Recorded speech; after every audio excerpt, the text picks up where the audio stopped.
Hello everybody and welcome to another episode of Micks Mowers, and today's episode we're going to be going back to the little Crowcast lawnmower that I did in the previous video, only because it's all running fine but the cable needs to be replaced. I'm just not happy with letting it go with the way it isn't in condition. You'll see what I mean about a bit later on. Some people are, some people aren't. I'm just not prepared to do it. If it comes back to me with a broken cable, I've got to then go and buy a brand new one.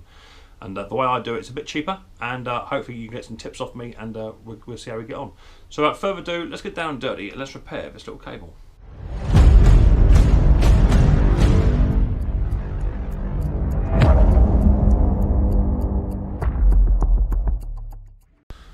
Right, nice and close, and as you can see, this is a dead man's cable, and as you can see here, let's see, it's starting to fray. Now it's not a biggie, but as you pull it further out, you can see it's all frayed here as well, and I just don't like it. You know, that could snap at any time. I'm not happy with it, so that's the cable we're going to be replacing. So I'll take it around the front of my mouse to get a bit of a better view, and we'll get on with it. Right, so these are relatively easy to fix or to repair, as long as you have the right bits of equipment. So 10mm goes onto there. Take that off. Take that off. And put that back on. So I'm not losing the bits. Disconnect that. And then we go down to the actual engine. Okay, so on the back of the engine, you've got your dead man's handle switch, micro switch. That's a 1/4 inch socket to take that off. So run that off very quickly. That comes off, stick that down there. Now this is the tricky bit. Now there are some bits and pieces you can actually buy and make to remove these. I don't have them. I did hear a piece of 15mm copper pipe that is slightly narrowed helps, but I've yet to do that. But there's a little tiny arrow plug here which you've got to then squeeze the bits in. It's like an arrow, you squeeze them in, get hold of it, and with a little bit of pulling and squeezing at the same time, you should better disconnect that one out very slightly, pull it, and then the whole cable comes away. So it's no biggie to remove. We can do it together, can't we? Right, now we've got the whole cable. I'll show you how I repair these cables. Now, to replace these bits of cable, there's two ways of doing it. You can either buy off of Amazon or eBay or wherever you want to buy these little tiny dog leg clips which screw into the end. Now all they are effectively is these pieces here, that's all they are. But be warned, they're £2 each. Okay? So there's a little dog leg, as you can see in the bags there. Or they're called Z bend or something, or elbow bends. Look them up on eBay or Amazon and you'll find one there. They're £2 each. But what I like to do is to be different from everybody else. Now, the only bit of cable that is frayed is this section just here. Okay? So if we were to snip this bit of cables, let's say, I'll go about there, happy with that. Keep that off.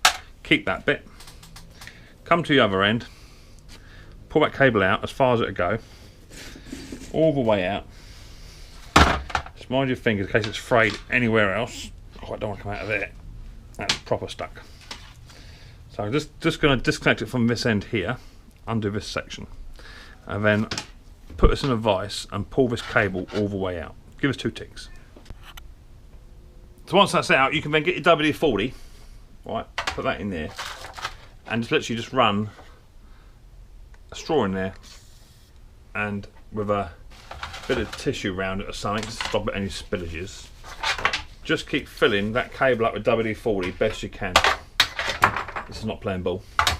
That's it. Just keep filling it up until it comes out the bottom, which it is now. So run that all the way through. Alternately, you can use one of these, which is an absolute fantastic tool. That goes on there. You squeeze that down until it's tight. Okay, as I say, not playing ball because the cable wants to be straight all the time. Once that's squeezed down all the way tight, you then put your straw into here. Same thing. Bit of rag over top of it. Stop it from coming back. And then give it a good squeeze. And that does exactly the same thing, and it runs out the top as well. Okay. So 2 items you can use just a normal straw, or you can use a cable oiler. These are fantastic. It all depends on the cable, what's going to work best for you. I would say in this instance, the best thing to use is just a straw to run it down, and you guys ain't going to see because that carburetor spray is right in the way. But you'll be able to see it come out of the end of this cable very shortly. Put it into there, and there you go, that's running. Okay, see in the background? Cool. So now that cable is now all clean. That can go to one side just for now, and we'll come back to that in a little while. Let's get a bit of blue roll. I've got WD-40 over my hands. Right, now the next thing to do is to size up our bit of cable.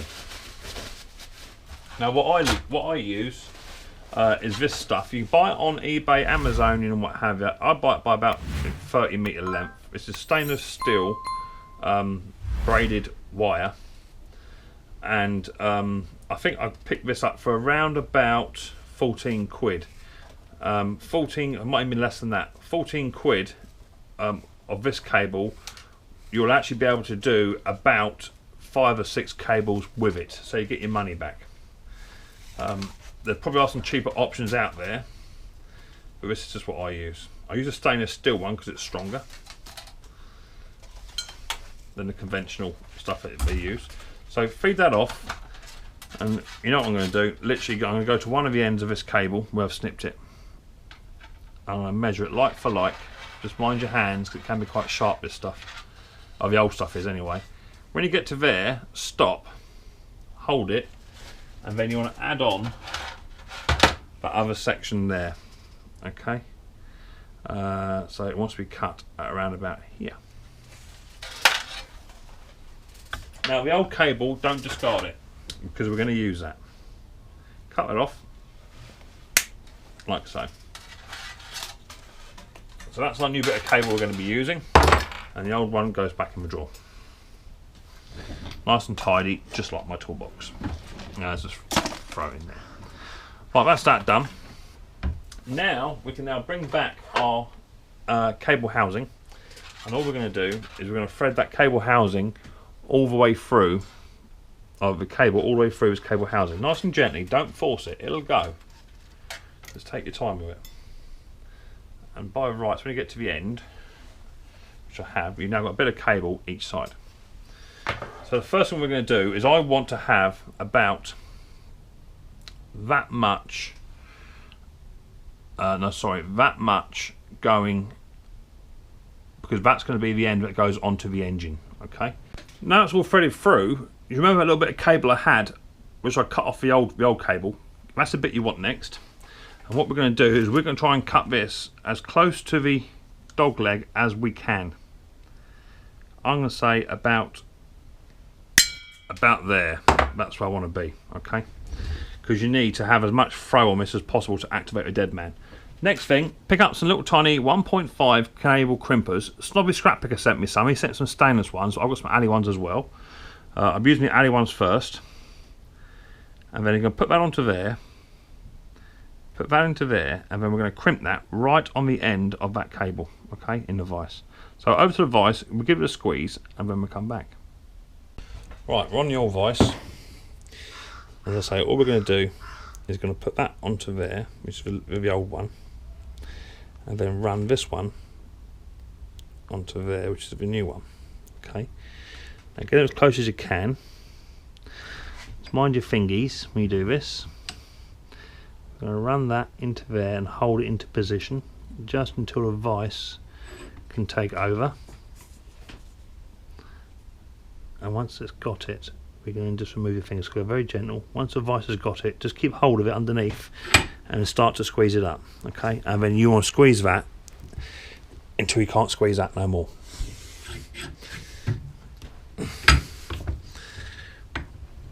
And I've found that that's how I've had best results, is by squeezing it completely flat. I tried crimping it just with a pair of crimpers and they come apart, and I've always found now that if you do it like this, it forms a much better surface. They don't crack along the edges, okay, nothing like that, but now that is completely solid. So happy with that. We'll go back over to the bench and we'll start to fit this to the machine. Okay, now with that squeezed up, we can now offer that onto the machine. There'll be a hole for it somewhere. There it be. Like so.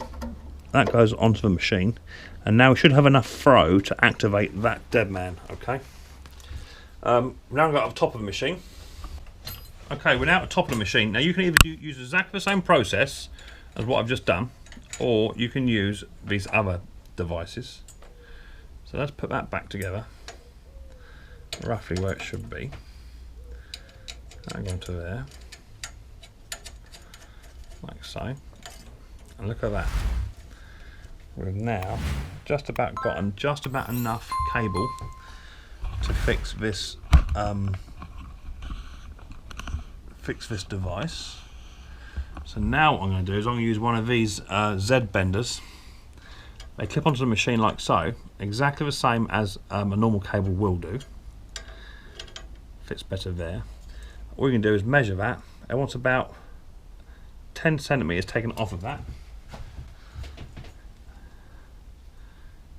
About there.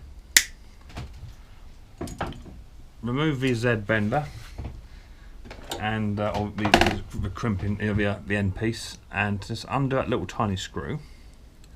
That's just inside here. We're going to undo that. These are brilliant. They also have a little socket end on them as well, so you're sort of a socket end, so you can tie up the socket as well. And all we're going to do is we're first off going to put that onto the machine, and then we're then going to offer that cable into the hole. If I can see it, there it is there roughly. Just as you go in, just twist it, okay? So do you know what? I could go just a little tiny bit more if I wanted to. But I'm going to leave it there for now, because you can always cut it off if you need to. And now with a screwdriver, sorry my hands are right in the way, they normally are. With a screwdriver, we're now just going to tighten that little tiny bolt up, which has got the cable inside. Once it's got it, you can then take it off and then manually get a hold of it, because this wants to be done up as tight as possible. So let me just remove that. Now we can do this little tiny screw up all the way. You can do it with a pair of pliers or a little socket or whatever, but that's got to be done up so tight without stripping the threads, obviously, so it pinches that cable. You can just about see that cable all the way through there. So let me do that now, and I'll come back. So remember what I said, tighter the better, without stripping the threads. That goes back in. We can now connect the cable the other side, the handle the other side where I just took it out, just so I'll get a much better purchase on it. And then a live test, there you go. It's working exactly as it should do. The question is it to the right length so that this machine will now operate this cable properly? But that cable has not only been oiled, it's now got a stainless steel cable which isn't going to rust and is a lot stronger. Okay, simple, quick and easy. So all that's left to do now is to put the cover back on the dead man's handle on the micro switch. We do about that. Remove the tools, and literally all I want to do is just fire this lawnmower up. I don't want to run it because I'm indoors. So just 3 pumps.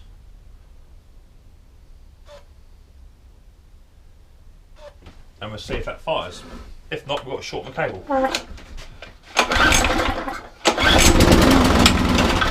Perfect. Machine fired up, so we know that cable's ran the right way, and so I've now got a brand new cable. And you can advertise that as a brand new cable. But don't forget, more importantly, when you go to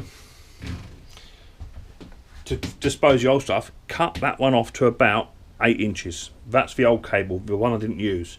Cut that off, because then you can reuse them for crimping tools up the other end for another mower, should you wish to do so. That whole complete job probably cost me around about £4. So there you go. I guesstimate, as I say, these little tiny Z clips, they're about £2 each. They're not cheap for what they are. Still cheaper than buying a £14 cable, right? And then also, if you then buy the 1.5 stainless steel cable, now be very careful, there's 2 types. There's a solid core one, which is over here, and there's a braided one. You want the braided one, okay? The solid core one, when you crimp it together, they don't stick. Okay, so buy some of that. 1.5, that's cheap, especially if you're in my game. If you're not, go down to local Halfords and buy a brake cable. If you get one just the outside bit, you got to buy it just as cheap. And then you just literally need to add these little tiny Z bits with the crimping tools underneath. Okay, feel free to have a look at all that stuff on Amazon. I'll try and find you a link if I can. I have sent it out before. But that total cable will cost you about £14 to £15 brand new. You've got to wait 2 or 3 days. But if you've got the right bits and pieces in here, you can turn it around inside an hour. And if you can get someone's lawnmower running inside an hour, they're super happy. So anyway, thank you very much for joining me on this episode of Micks Mowers. I hope you did enjoy it. I hope you found it informative. If you did, boom, give it a little thumbs up. Any comments you got, stick them down below, positive or negative. I'll answer them both. If it's your first time watching Micks Mowers, hit the old subscribe button, whack the old bell, set notifications to all. I'm about to tell you that I've released a video, or in fact I'm on my Saturday night weekly live stream where you can come over and join me for a chat and laugh and joke. So thank you very much. I look forward to seeing you on the next episode of Micks Mowers very, very soon. Until then, people, more importantly, take her easy.